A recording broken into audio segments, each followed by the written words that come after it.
Hello students, last video में मैंने आपको निस्तारक के अंतिम हिसाब के विवरण का अर्थ बता दिया था। उसमें हमने निस्तारक का अर्थ भी देखा था और साथ ही उसके कार्य भी देखे थे, जो कि क्या है आपको बताए गए थे कि इस जो निस्तारक है वो क्या करता है, संपत्तियों की वसूली करता है और फिर उससे क्या है कंपनी के प्रावधानों के अनुसार उसका क्या करता है, भुगतान भी करता है। तो जब ये भुगतान किया जा रहा है और संपत्तियों से वसूली की जा रही है तो उसे ये क्या है, जिस खाते में दर्शाना होता है वो खाता क्या कहलाता है, निस्तारक के अंतिम हिसाब का विवरण। ठीक है, और जिसका एक निर्धारित प्रारूप है। आप यहाँ देखें, यह विवरण कौन सा विवरण, यह निस्तारक के अंतिम हिसाब के विवरण की बात कर रहा है। यह विवरण प्राप्ति एवं भुगतान खाते की तरह तैयार किया जाता है। यह विवरण एक पक्ष जो कि प्राप्तियों को और दूसरा पक्ष भुगतानों को दर्शाता है। एक निस्तारक को यह विवरण बनाते समय निम्नलिखित बातों और प्रावधानों को ध्यान में अवश्य रखना चाहिए।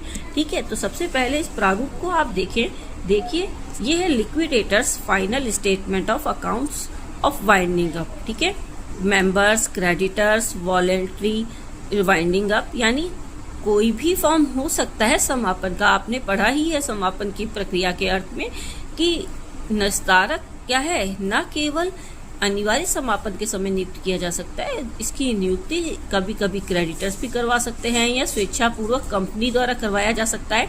तो निस्तारक की नियुक्ति बस होगी, ये आप ध्यान रखिए हमेशा, समापन के समय ही, यानी जब कंपनी समाप्त होने की प्रक्रिया कर रही है उस समय समापन की प्रक्रिया को पूरा करने के लिए जिस व्यक्ति की नियुक्ति की जाती है वो होता है लिक्विडेटर। यहाँ पे देखिए प्रारूप में name of company, nature of processing, date of commencement of winding up, साथ ही name and address of liquidator, ये जो है आपके इसमें इस फॉर्म को भरा जाता है। नीचे इस लिक्विडेटर अपना क्या देता है, एक संपत्तियों और दायित्वों को वसूलने का क्रम उसे फॉर्मेट के अनुसार प्रस्तुत भी कर रहा है। ठीक है, देखिए टू कैश इन हैंड, यहाँ पे सबसे पहले एसेट साइड को हम देख रहे हैं, एसेट साइड नहीं रिसीप्ट साइड। ठीक है, एसेट से वसूली इस साइड लिखी जाती है। ठीक है, तो ये तो कंपनी का क्या है, वो विवरण है जो कि निस्तारक बना रहा है, तो इसे प्राप्ति और भुगतान खाते की तरह बनाया जाएगा। तो रिसीप्ट में सबसे पहले क्या दिखाया जाएगा, टू कैश इन हैंड।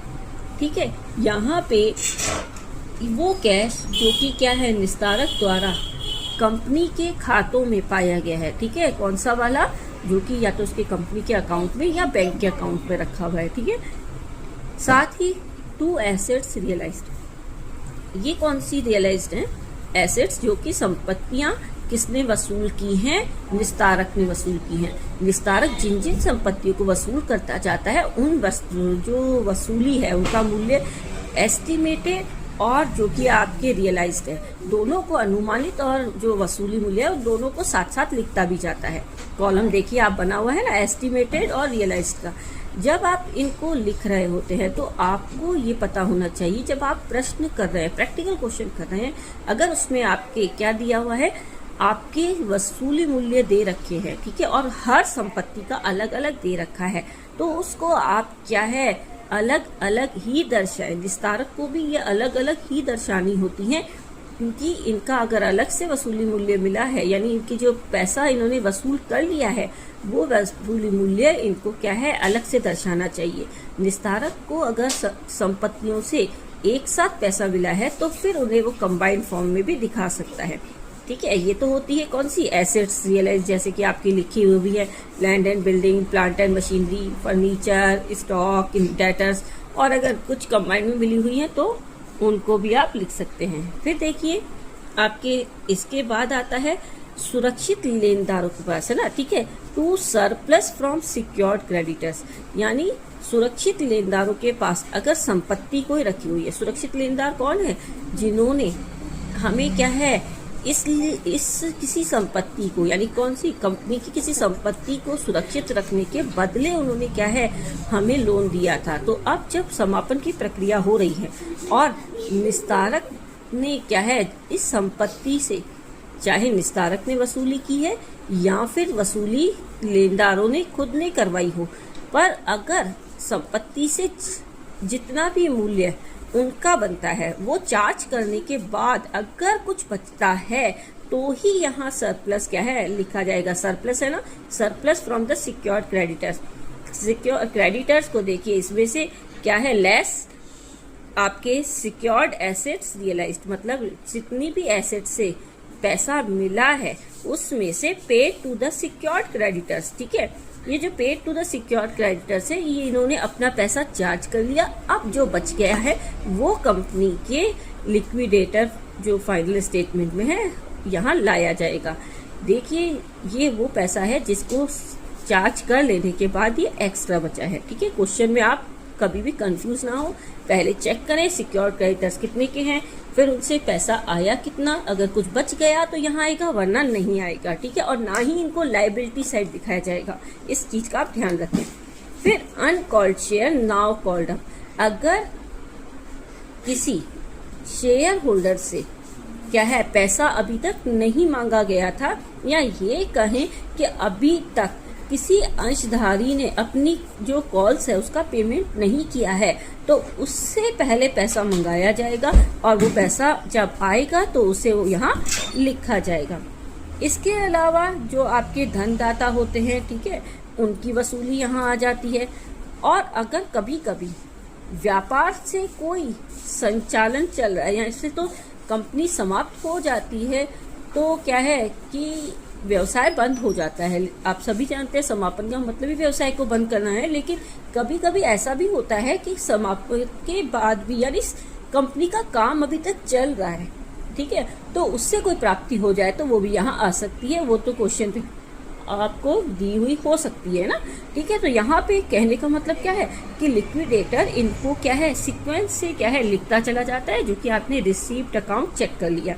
अब आ जाए आप पेमेंट की तरफ। ठीक है, अब जब पेमेंट की तरफ हम आते हैं तो देखिए ये सेक्शन थोड़ा सा बड़ा होता है। क्यों होता है? क्योंकि भैया यहाँ क्या है, यहाँ वसूली हुई संपत्तियों से क्या है पेमेंट किया जा रहा है, और पेमेंट का भी एक सीक्वेंस आपको जरूर फॉलो करना है। किसको? यानी लिक्विडेटर को। और आपको क्वेश्चन में, ठीक है, प्रैक्टिकल क्वेश्चन आप जब कर रहे हैं तो इसे देखना है। देखिए सबसे पहले लीगल चार्जेस। लीगल चार्जेस क्या होते हैं? ये खर्चे क्या है जो कि समापक है, ठीक है, कंपनी द्वारा तीसरे पक्षों के विरुद्ध करता है। तीसरा पक्षकार कौन? जो कि ऐसे व्यक्ति जो कि इनसे क्या है अन्य पक्षों के द्वारा इनको क्या है कि कंपनी के विरुद्ध उन्होंने कोई कार्यवाही की हुई है, तो तीसरे पक्षकारों के लिए जो भी आपका पैसा बनता है वो सबसे पहले आप उसे चार्ज करेंगे। ठीक है, यहाँ से दिया जाएगा। फिर आता है लिक्विडेटर रेम्यूनरेशन। लिक्विडेटर रेम्यूनरेशन का मतलब क्या है कि निस्तारक का खुद का पारिश्रमिक। देखिए उसकी नियुक्ति निस्तारक की जो है वो इसलिए की गई है ताकि वो संपत्तियों से पैसा वसूल करे और पूरा भुगतान करे, लेकिन उसे भी यहाँ सबसे यानी जो हम कहते हैं लीगल चार्जेस के बाद में उसे इस पारिश्रमिक को पाने का क्या है अधिकार है। और ये पारिश्रमिक उसे क्या है या तो जो एसेट्स उसने पैसा वसूल किया था उस पे भी हो सकता है, ठीक है, ये कमीशन उसे जो मिलता है ये पैसा वसूल करने पर भी मिल सकता है, और ये कमीशन उसे क्या है पूरी जो आज तक जो उसने एसेट्स रियलाइज कराई हैं, ठीक है, उस पे भी मिल सकता है। ये तो क्वेश्चन पे डिपेंड करता है कि उन्होंने किस पे दे रखा है, पूरी की पूरी जो राशि है उस पे वसूली हुई राशि पे, या फिर जो कुल मिलाकर जितनी भी राशियां आई हैं यानी कैश और कैश को जो cash in hand cash at bank है उनको भी मिलाना है या नहीं, ये क्वेश्चन पे डिपेंड करता है। आप लैंग्वेज पढ़े और उसे करें। ठीक है, फिर देखिए आपके जो इसके बाद आता है वो आता है डिबेंचर होल्डर। अगर आपके क्वेश्चन में डिबेंचर होल्डर दे रखे हैं तो आप इन डिबेंचर होल्डर को उनके ब्याज समेत, जो कि उनका ब्याज अभी तक चुकता हुआ नहीं है मतलब आउटस्टैंडिंग है, उस ब्याज को आप क्या करें यहाँ पर पेमेंट करें। उसके बाद में अब आपको क्या करना है, अब जो बचेगा पैसा उस पैसे को सबसे पहले आपको प्रेफरेंशियल क्रेडिटर्स का पेमेंट करना है। देखिए जो प्रेफरेंशियल क्रेडिटर्स होते हैं उनकी बात करें तो ये प्रेफरेंशियल क्रेडिटर्स आपकी कुछ कैटेगरी में बताए गए हैं, उनको आपको क्या है इनको पेमेंट करना होता है। इसमें सबसे पहले आता है एक राज्य सरकार अथवा केंद्रीय सरकार द्वारा या स्थानीय सत्ता को वो वाला भुगतान जो कि क्या है इस एक वर्ष के अंतर के क्या है जो कि समापन की तिथि है उसके एक साल के अंदर अंदर तक का क्या है भुगतान करना बाकी हो। यानी अगर कोई ऐसा टैक्स या ऐसा चार्ज जो कि गवर्नमेंट की तरफ बनता है, ठीक है, टैक्स हो सकता है, चार्ज हो सकता है, लेकिन वो केवल तभी प्रेफरेंशियल में शामिल किया जाएगा जब वो क्या होगा, जब वो एक साल के अंदर का हो।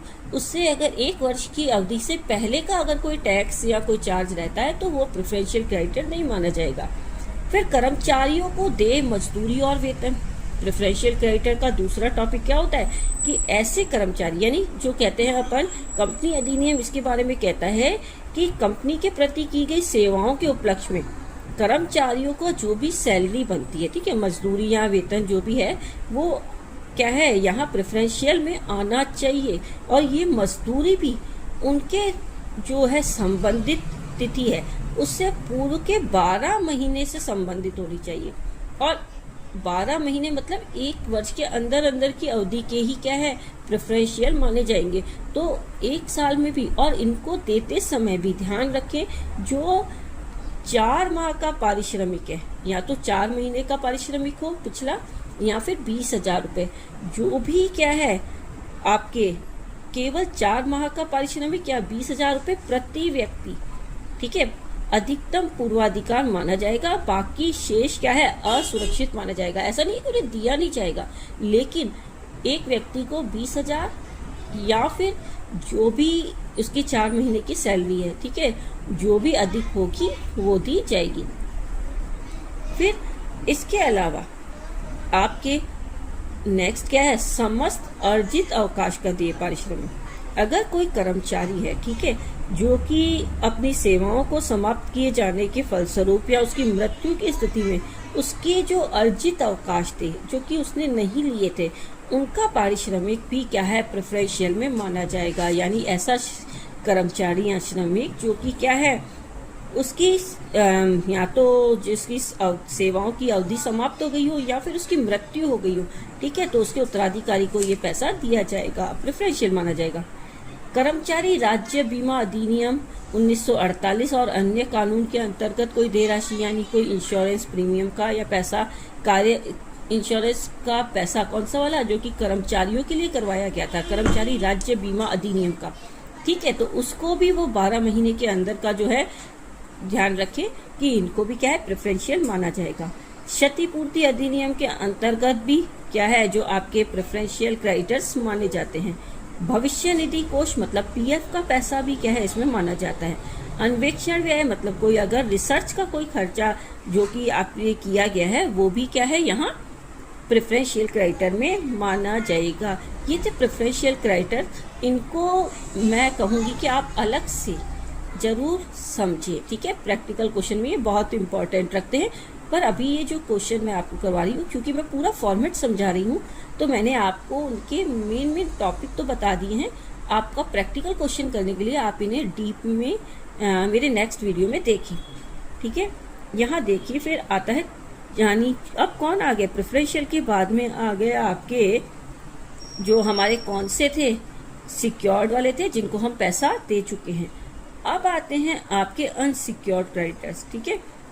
अनसिक्योर्ड क्रेडिटर्स क्या हैं जो कि ऐसे क्रेडिटर्स जिनका कंपनी की पुस्तकों पे क्या होता है जैसे सुरक्षित लेनदारों की तो वो तरह है नहीं। अब उनको क्या है पेमेंट करना है तो कंपनी प्रेफरेंशियल के बाद में अनसिक्योर्ड क्रेडिटर्स को क्या है यहाँ शामिल करती है। इन अनसिक्योर्ड में वो सभी आ जाएंगे जो कि क्या है ऐसे लेनदार जो कि सुरक्षित लेनदारों के बाद में आते हैं। इनसे पास कंपनी की कोई संपत्ति प्रभार के रूप में नहीं रखी हुई है और जिनको दावों को कंपनी अधिनियम की धारा 327 के अंतर्गत पूर्वाधिकारी लेनदेन में भी लेनदारों में भी शामिल नहीं किया गया है। मतलब जो प्रेफरेंशियल क्रेडिटर हैं उनमें भी शामिल नहीं किया। सिक्योर्ड वो इसलिए नहीं है क्योंकि इनके पीछे कोई एसेट्स नहीं रखी हुई थी। अब चूंकि कंपनी समाप्त हो रही है तो शेयर होल्डर से पहले इन्हें पैसा दिया ही दिया जाएगा। तो इनका क्या है अब इन्हें पेमेंट कर दिया जाएगा। कंपनी के पास जितना भी पैसा बचा हुआ है पहले इन्हें पेमेंट किया जाएगा। उसके बाद में फिर दिया जाएगा प्रेफरेंस शेयर होल्डर को। प्रेफरेंस शेयर होल्डर को जब दिया जाएगा तो उसका जो डिविडेंड है वो भी क्या है, आपको लौटाना है, तो डिविडेंड के साथ में उसे लौटा दे। अब बचता है कौन, आपके कौन से होल्डर, इक्विटी शेयर होल्डर। ठीक है, ये शेयर होल्डर जो कि सारी समापन की प्रक्रिया के बाद में जो भी शेष बचता है उनको क्या है, इन्हें बांट दिया जाता है। इनमें फुली पेड अप हो सकते हैं, जो आपके हैं पार्टली पेड अप हो सकते हैं। तो जो भी इनका रेशियो पैसा बचता है वो इनके रेशियो में क्या है, बांट दिया जाएगा। ये था आपके लिक्विडेटर का फाइनल स्टेटमेंट, जो कि आपके बहुत ज्यादा इम्पोर्टेंट है।